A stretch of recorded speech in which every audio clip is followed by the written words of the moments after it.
That was Niflheim. You're listening to Nightbreed on Inspire Radio, and we've got Connor from Triple Kill on the line. How you going, Connor? Good, man. How you doing? Yeah, really, really good. So let's go back to 2016. How did you get together to form Triple Kill? So Triple Kill was formed off the back of Anthony and Rodney. So one of the guitarists and a vocalist used to be in a band called Black Mayday. Okay. 5 or 6 years ago now, and that was dissolved. But they wanted to keep writing music together and performing together, so they put a call out on Facebook just asking for a drummer and potentially a bassist.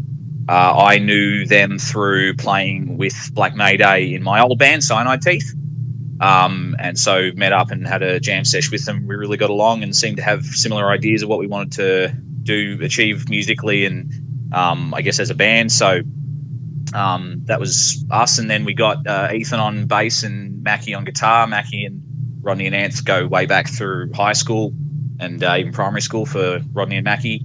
And Ethan met Anthony and Rodney through like a nerdy there's a web series thing, people on YouTube called Rooster Teeth. I don't know if you're familiar. Yeah. But yeah, they met through like a fan meetup of those guys and hit it off. And ended up getting Ethan in the mix. Awesome. What kind of musical influences do you guys have when you're writing and everything?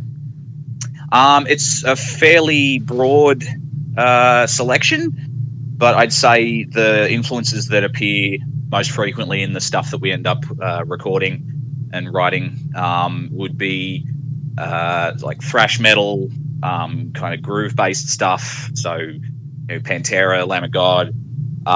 Recently, we've seen a lot more Melodeath stuff creeping into the stuff we're writing. So, a lot of Black Dahlia Murder, and I think we all have a real love for Iron Maiden and the old school melodic stuff. So, there's a lot of that in there as well. Cool. It looks like you've written about Gears of War and now Halo. Did a love of gaming come first, or is it always was it music?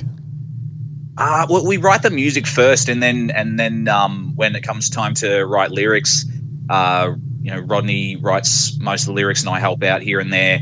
It usually comes down to whatever the riffs and stuff that have been written. What do they make you feel or think of? Is there some kind of pop culture or property that we can link that sound to? In the case of the song that we wrote about Gears of War, Swarm, we just had this riff that Ethan put down on bass that sounded kind of creepy and ominous and just made us think of the flood and also not the flood, the locust in Gears of War and stuff like that. So it's usually we don't really set out to go, all right, this is going to be a song about this video game or that thing, whatever. We consume so much media and pop culture stuff, comic books and cartoons and movies and video games and the like, that it's just the easiest thing for us to draw inspiration from lyrically. And then I think that just happens to be really well received by the people who generally like our music. Yeah, cool. I'm showing my age here, but I remember when we first got a PC handed down to us when I was about 13, I'd crank Metallica and Slayer out of my bedroom and sit in the lounge and play Wolfenstein. Do you remember any early metal gaming combo that you had like that? Oh, man. I mean, when I was... I definitely spun Slipknot and Korn a lot when playing the old like Gears of War 1 and 2 when those first came out.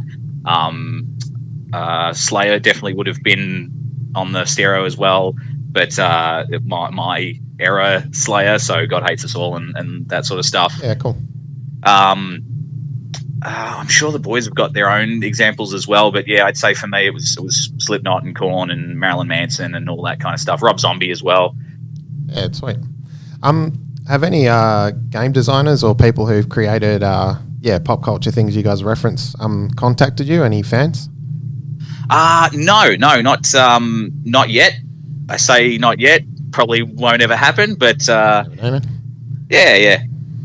that's cool. Sticking with games for a little bit. What game are you playing most at the moment? Are you much of a gamer? Yeah, so we all play a fair bit of video games at the moment. I know Mackie's playing a lot of RuneScape. That just came out on Steam, like old school RuneScape just got released on Steam, so he's been punishing that. I am currently replaying Dead Rising 2. Cool. I know Ethan's actually streaming on Twitch right now, playing some Among Us with friends, so we play a pretty broad selection of stuff. We all have a real soft spot, real special place for the Dark Souls and like the Soulsborne series. Yeah. All those ridiculously hard. Yeah, I was going to say, do you like punishing yourself? Yeah, absolutely. Bashing your head against a brick wall. Yeah. The press release for your new song says it's an appetizer of what to expect from future Triple Kill releases. So what kind of lyrical themes do we have to look forward to? Well, so far it's all sticking quite closely to the nerdy stuff that we've been drawing inspiration from. The other song that we've recorded completely and have kind of ready in the chamber is inspired by, I feel like I can dox this safely, is inspired by the comic book Preacher. Oh, sweet, yeah. So, yeah, trying to...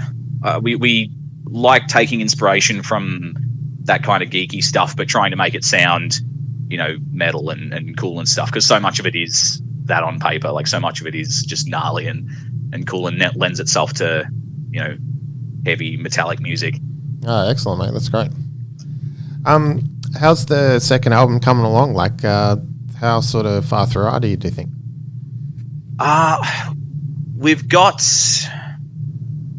I'd say we've got like finalized song structures, skeletons with lyrics and all for 3 or 4 songs, and then we've got 5 or 6 that are kind of still being knocked around and put it into some kind of shape. And then we've got a couple of just ideas, like a riff or a beat or something that we're like, we'd love to incorporate that in something, or turn that into a fully fleshed out song. Yeah. So we've got a good 10 to 12 tracks kind of in various stages.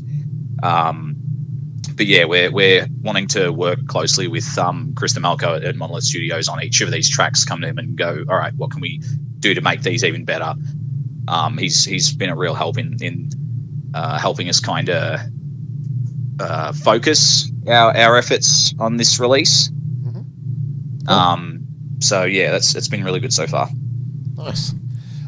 So we're about to hear Finish the Fight, one of your new tracks. Is there anything you want to tell us about it before we crack into it? I guess just that the single launch we did for it the other week was fantastic. We were lucky enough to have a sold-out crowd to perform to, and after a year and a half of having no one to perform to and nowhere to perform at, it was a really wonderful, felt like returning home with a lot of wonderful friends and family in the room. So yeah, it was great. Good to hear, man. Hope people like the song. Yeah, cheers. Hey, thanks for your time, mate. That's cool. No worries, Ben. Thanks for having us.